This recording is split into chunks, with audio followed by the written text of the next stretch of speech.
कार्तिक महात्म्य बा कार्तिकेय पुराण द्वितीय अध्याय।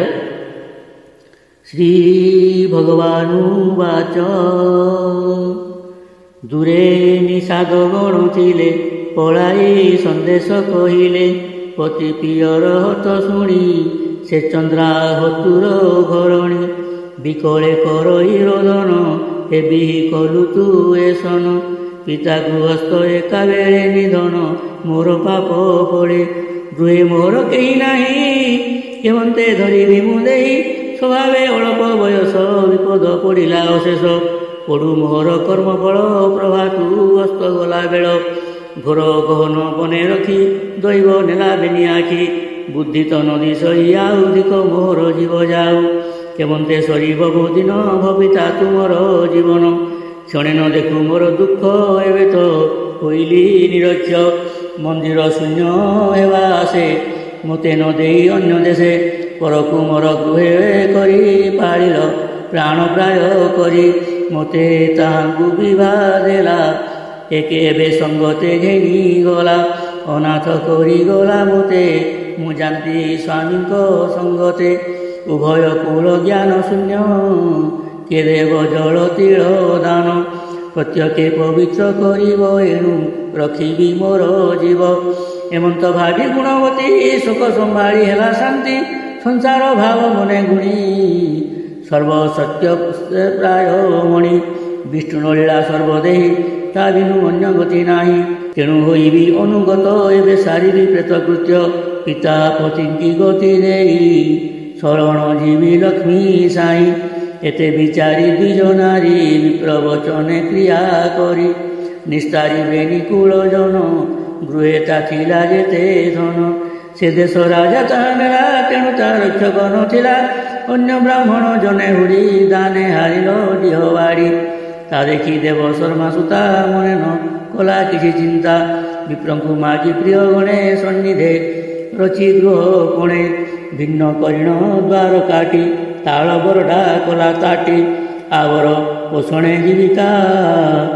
कार्पस सूत्र कला एका किंतु लबधे आत्मा पोषी राम गोविंद नाम घोषी पूर्वे पुराण थिला शुणी आत्मार लाभ मने गुणी विष्णुर अति प्रिय व्रत कार्तिक विधि यथाकृत्य संकल्प कला ताहा बाड़ी स्वभावे एकादशी पाड़ी पाप प्रमाद भय चित्त मिथ्या न भासी कहे सत्य विधि संकल्पे उपवासी करई व्रत एकादशी आवर पूर्णमासी जानी कार्तिक ऋत जावणी स्नान करिण प्रातः काले विष्णुर नाम शिव आळे बसी जपई चित्त शुद्धि पूजई मानसिक विधि निवास समेत जाई तुलसी वृक्ष आराधई लेपन सेवन सुरेखे पंचवर्ण मुरुज लेखे दीप बसाई सायं काले हविष्य अन्न एका बेले निंदित कर्म करी तेजा शयन काले तृण सज्जा एमंते केते दिन गला ता अंगे ज्वर प्रवेशिला कार्तिक मास प्रातः काले स्नान करई शीत जले जठर अग्नि तेज हिने रोग आकर्षे दिनु दिने जरे कंपई तार देह तथा विष्णु व्रते स्नेह नित्य प्रभाते स्नान करे हेमंत सुर नदी तीरे अंगे व्यापिला सन्निपात तक्षणे पाइला पंचत्व आत्मा ता अंतरिक्षे जाई जाजुल्यमान देह पाई बसिला हेममय रथे मंगल ध्वनि करी पथे विष्णु किंकरे तही मिली घेनी वैकुंठे गले चढ़ी विष्णु को कला दर्शन छामुरे पाई सनमान लक्ष्मी संगते सखी होई रहिला दिव्य भोग पाई पुणी लभिला जेउ गति से कथा शुण सत्यवती एवे द्वापर जुगे गुण विष्णु स्वरूप नारायण स्वयं प्रकाश एथे आसी अवनी भारा भर नासी रुक्मिणी लक्ष्मी उत्पत्ति तुम्भे जे पूर्वे पुण्यवती एवे होइले सत्यभामा कहन्ति पुरुष उत्तमा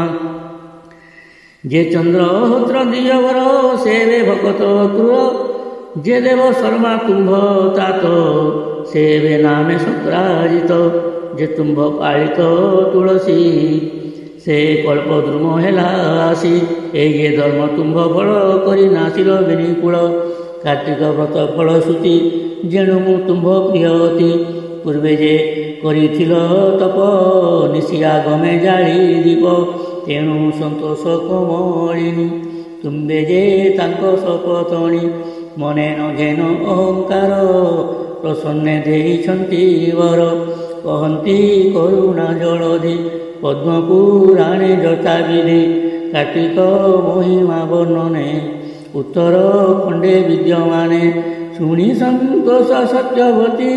जे प्रभु तांको प्राणपति से प्रभु चरणे विश्वास शरण महादेव दास से प्रभु चरणे विश्वास शरण महादेव दास। इति श्री पद्मपुराणे उत्तरखंडे गीत प्रबंधे कार्तिक महात्म्ये सत्यभामा पूर्वजन्म कथने नाम द्वितीयोऽध्याय।